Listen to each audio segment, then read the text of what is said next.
Amigos da Rede Ciência pela Educação, eu sou Daniel Santos, sou coordenador do LEPES, que é o Laboratório de Estudos e Pesquisa em Economia Social, aqui na USP de Ribeirão Preto, e vou conversar com vocês hoje sobre educação infantil e cuidado em casa em tempos de pandemia.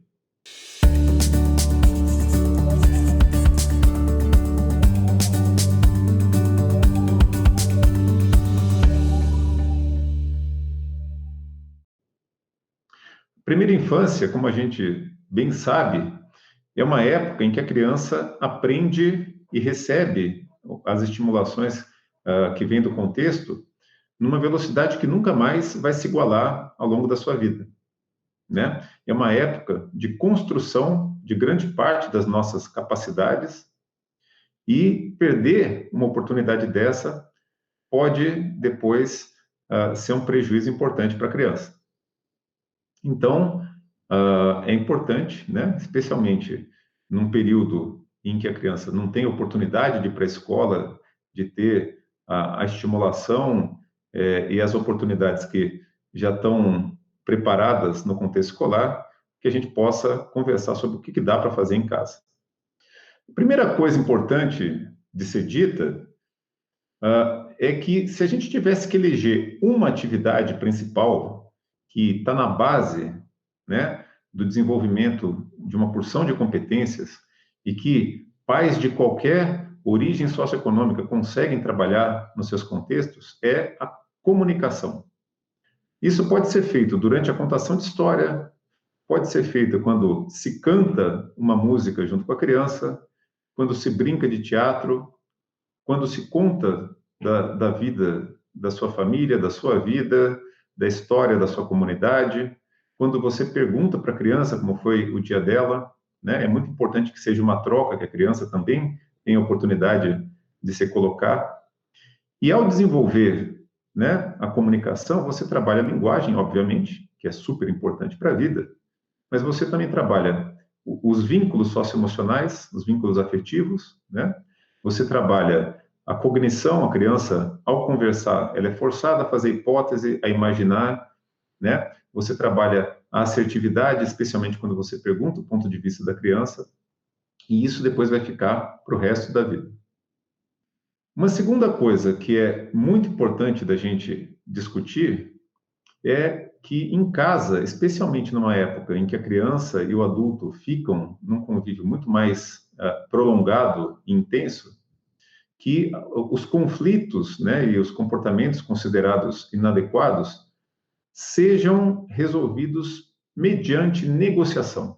A resolução negociada de conflitos dentro de casa é fundamental para fortalecer esse vínculo e para não gerar traumas na vida da criança.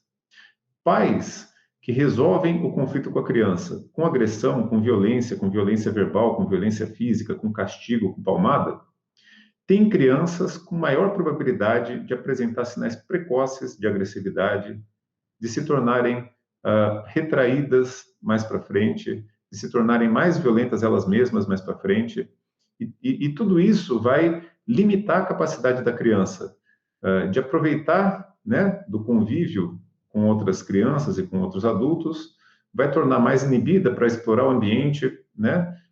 Isso aí vai gerar um prejuízo enorme lá na frente. Então, preste atenção, né, no seu estilo de parentalidade para resolver de maneira negociada as situações com seu filho.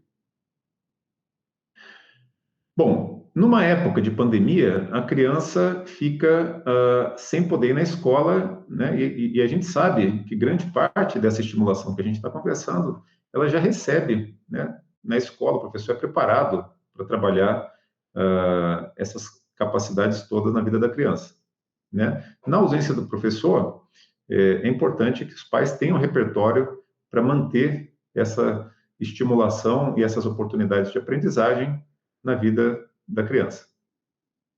Isso pode ser feito, já falei aqui, né, através da contação de história, através da cantiga com a criança e tudo isso, mas também pode ser feito, né, se, por exemplo, os pais tiverem acesso, né, aos cadernos de estimulação que as crianças costumam ter nas escolas.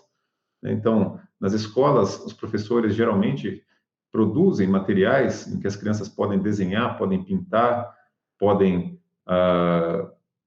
comparar tamanhos, quantidades. E isso pode ser levado para casa também, pode ser trabalhado no contexto domiciliar com a criança, né? Do lado socioemocional, um dos grandes prejuízos que o corona traz é a perda do contato com os amigos, né? Então, na escola, a criança convive e é muito importante que nesse período ela lembre desse grupo de amigos e ela mantenha vivo esse seu contexto de socialização. Isso pode ser feito, né, por exemplo, se for conversado com o professor, para que os amigos mandem mensagens uns para os outros, né? Então, quem souber escrever pode escrever um bilhete, quem não souber pode desenhar alguma coisa, pode gravar um áudio, pode contar como é que está a sua vida na época do corona, o que tem pensado, que falta que falem os amigos. Isso é muito importante para ajudar a manter esses vínculos, né? E quando ela voltar para a escola, também não estranhar, conseguir retomar as atividades, né? Um terceiro aspecto que a ausência da escola pode dificultar é a construção da rotina, né? Na primeira infância, um dos grandes objetivos é desenvolver a autonomia das crianças. E isso se faz, em parte, através da construção de hábitos, né? A criança ter horário para chegar na escola, horário para se arrumar, para trocar de roupa, para lavar a mão, para fazer a refeição, né? E ao cultivar esses costumes todos no contexto da escola, a criança vai depois construindo sua rotina e isso, obviamente, é importante para a vida em sociedade, para a vida nesse mundo que todos nós vivemos, né? E em casa é muito importante manter, né, esses horários, essas rotinas, porque isso faz parte do desenvolvimento da criança, ajuda ela a se regular, é parte da conquista da autonomia da criança, né? Então, em casa, não deixe a criança fazer o que ela quiser, na hora que ela quiser, de maneira a perder, né, essa conquista da rotina, né? Isso aí também os pais podem trabalhar em casa, mesmo nessa época de pandemia.